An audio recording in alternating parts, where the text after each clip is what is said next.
comic industry is a collection of mentally ill communists who are completely out of touch with their audience, who, if they weren't subsidized by the bigger companies that own the comic companies, in Marvel, Disney, Warner Brothers, DC, they wouldn't be in business. So let's go back to 2015 with Zach and the days of the Sunny D Factory, diversity in comics. That was a great time. And I immediately thought of the Obi-Wan meme when I heard this person's name. In fact, the only reason Marvel and DC are still around is so they can maintain the IPs, so they can farm them for movies, which increasingly themselves don't sell like they used to, at least, because they're insufferably woke cancer, written by left-wing douchebags like this unfortunate person, who are very deep in an echo chamber. So in their world, they're living in some V for Vendetta dystopian present, and Trump is the leader with one gloved hand and the fluffy Mr. Kitty at his side. It's a dictatorship where they're free to criticize the dictator who was elected, stepped down after someone else was elected, maybe, and then was elected again. So that's the fascist that they're criticizing with no repercussions whatsoever. And then they create comics that also don't sell. In this case, this is the trans group, which is a subset, I guess, of the BLT in general community. And they lack the self-awareness of how they appear to the rest of the world. That's an understatement. So most people don't believe them, is probably the nice way to put it. They think it's just a fad that appeared over the past few years, and it is obviously already starting to fade out. What happened was this Gretchen Felker Martin character was fired for supporting the terrorist assassination of a peaceful person, Charlie Kirk, who talked to people as many people on the left also celebrated that, and that was a real eye-opening mask-off moment where people are forced to sort of look at the left wing, and so many people celebrating this and kind of admit, oh, it seems like they're just bloodthirsty sociopathic monsters when they're celebrating answering words with violence, because it's the adage of the soapbox, ballot box, cartridge box. Like they wouldn't be aware of where this leads. It's bizarre. Again, it's this lack of self-awareness. They're so deep in the San Francisco Tesla echo chamber. So they think a peaceful conversation is violence, but violence, of course, is fine as long as it's not against them. Then it's a problem. And the same thing for censorship. The Alex Jones and Fuentes were back on YouTube for about I don't know, not even a day. And the left wing is upset over Jimmy Kimmel getting censored for like a day because he put out objectively false information about the assassin being MAGA for some reason. I mean, it was a bizarrely stupid thing to say. So they're all against censorship when they've been fighting for censorship for the past few decades. But then when the right of center people get censored, of course, they totally support it because they don't have any firm foundation. So they use violence to respond to speech because in many cases, well, there are a lot of drug addiction, chemical dependency issues. A lot of them are just low IQ and they have bad ideas that can't be defended. There was some free speech group, like Change My Mind type of Crowder, Charlie Kirk group that went to some college the other day, and they were violently attacked, and the police had to escort them off a campus, which is a public campus funded by your tax dollars, which is a free speech zone, for their own safety, because these college students couldn't control their emotional impulses. Someone posted a bell curve chart of the various degrees and from high school to college to grad school and whatnot. And there are actually a lot of sub 90 IQ people who have PhDs right now. Something that would be unthinkable 50 years ago, but that's what the dumbing down of America has resulted in. Low IQ college graduates with useless degrees in cultural Bolshevism, but they never should have been in college in the first place. Now they think they're educated and they can barely speak English or put together a coherent argument. Those students the other day were unable to put together any argument whatsoever, so they resorted to violence. So all they have are these Pavlovian emotional responses to stimulus. But the Dunning-Kruger is telling them that they're like super duper smart because they have degrees in the softest of soft humanities. The whole modern college borrowing money system is an obvious scam designed to devalue college and dumb Americans down, so they are simply forced to import their replacements instead of getting rid of a lot of these, raising the bar to get into college in the first place, and getting rid of a lot of humanities and focusing on science and tech, the STEM stuff. So these idiots got through school without ever having their brainwashing challenged. So when somebody like Kirk or the various other groups, though I sincerely doubt anyone on the right is going to be going back to college because it's just, one, it's dangerous, and two, it's just going to remain an echo chamber. So Kirk will gently present a counter narrative to their belief system. They respond with emotionally fueled violence. It doesn't matter if Kirk is right or wrong. I don't agree with him on a lot of issues, and it's just water off a duck's back.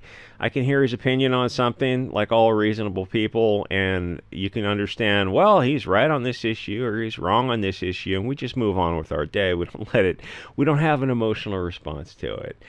Left-wing soy people are living in a fantasy world. Now, there's a tricky part here with this subset, this community, this Tamra and this other person, this Gretchen, whatever, because these BLT sandwich people, because they have beliefs that are not in accord with reality.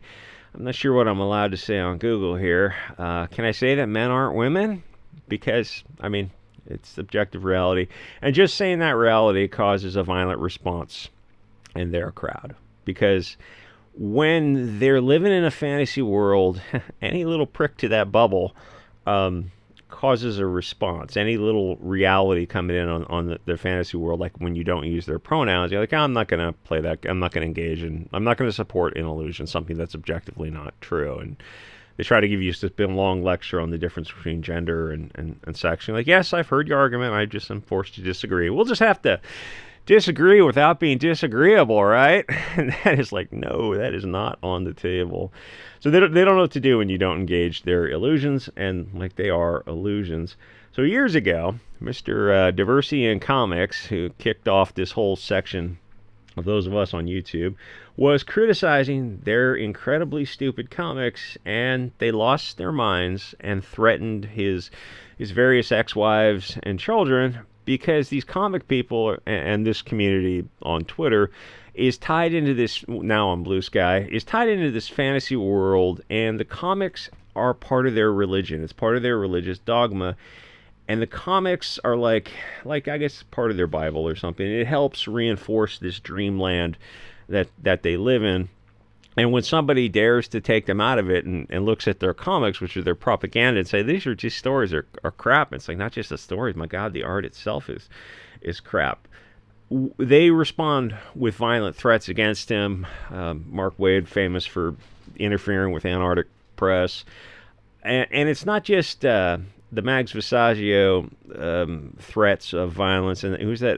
There's another person in that camp. So a lot of these camps are this trans community within the BLT camp. Mags is one of them. Tamra and this Gretchen person is another one, where they are responding with violence because that's kind of hardwired into the DNA there. So when somebody takes them out of that fantasy world, they get very, very upset. And you know what happens a few years from now when this fad passes, because it is a fad, and it is already starting to pass. And they realize like what they've done and what has happened to them, and they're probably going to wonder like, why didn't anyone stop us? It's like, well, you know, we tried. And then they blame us for their self-harm, which doesn't quite make sense. And like, yeah, I look at that and go like, okay, well, if this, like, there's a self-harm issue, aren't there other psychological issues going on? It's like, shouldn't you deal with that first and foremost? No, we just need to give kids hormones and sterilize them. No, that's not an answer. That shouldn't even be a possibility. You're sterilizing the next generation, then that's a dead society. People who do that and looks around at this current Weimar and go, this is like Sodom and Gomorrah meets Fahrenheit 451. So, maybe if like these people are the problem the whole time would kind of be the issue. So no, Tamra, a company is not going to keep you after your social media posts on Blue Sky celebrate I think they got kicked off at YouTube, and then they finally got kicked off of Blue Sky and then of course fired because their posts are supporting terrorism of a peaceful Christian who just talked to people. And that's the soapbox, in which they've now removed, so there's no more soapbox. It's just all cartridge box now, and they celebrate this, and they're like these Redditors are on Reddit and social media fantasizing about like going to rural communities and like wiping out the South or something. It's absolutely like good luck with that. Good luck with that, Redditors who have panic attacks when they get into the forest whatsoever. So a company doesn't want to be associated with somebody who's that mentally unstable and dangerous, who celebrates violence against people who use words. That like you're living in a delusional, violent, dangerous dream world. Unfortunately, these people write comics, but I guess the silver lining is not a whole lot of people are reading whoever the hell they write for. I don't know if or color for Boom, Image, Dark Horse. Like nobody reads those kind of things anymore. And even DC and Marvel, those are just not what they used to be. Not even when Zach was talking about the comics in 2015. There were more people connected to the comic community back then than there are now. Because, and the thing is, I keep going back and leafing through comics online to see where they are. And they're not all as woke as they were, 9-10 years ago, which was kind of peaked. But they've already lost the audience, and they're not going to get the audience back because there's you've chased them off into other things. I've been kind of looking into manga and anime to see why that is growing in such popularity. And the short answer is because it's cozy. They just tell simple stories of romance, action, adventure. And the politics are just left behind, but a left-winger would look at that and go, well, these are fiercely right-of-center nationalist politics. And okay, yes, I guess that is a fair thing, but that's what the people want. People don't want gay themes, trans themes, diversity, any kind of far-left globalist themes. It's like, yeah, everything can be interpreted as propaganda one way or the other. It's just the default standard that connects to people is going to be nationalist, and that's what the manga and anime. I mean, not the sex stuff. It's like, I guess that's just whatever. But the comic books, the manga, right? That's the Japanese comic books. They're like one I just read the other day is about a girl in high school, and she's dreaming about getting married when she graduates from high school, and having a family and starting kids, and that's coded. If that was an American comic, that would be coded very far right-wing extremist dog whistling. And you look at that and you're like, oh, the Overton window has shifted so far to the left over the past 50 years, or really 80 years since post-World War II, that you would say that and be taken seriously. To say like, oh yeah, can't trust the media, the government, or pharmaceutical industries. They're like, oh, can't trust the media is a dog whistle. Fuck you talking about? The left wing and the right wing would have said that 20 years ago. What changed? It's like, oh, well, the left wing media is just openly like mask off left wing because of Trump 2016. They've decided to, put any appearance of being unbiased behind. Not that they were like never unbiased. Anyway, like, comment, subscribe, and I'll see you all next episode.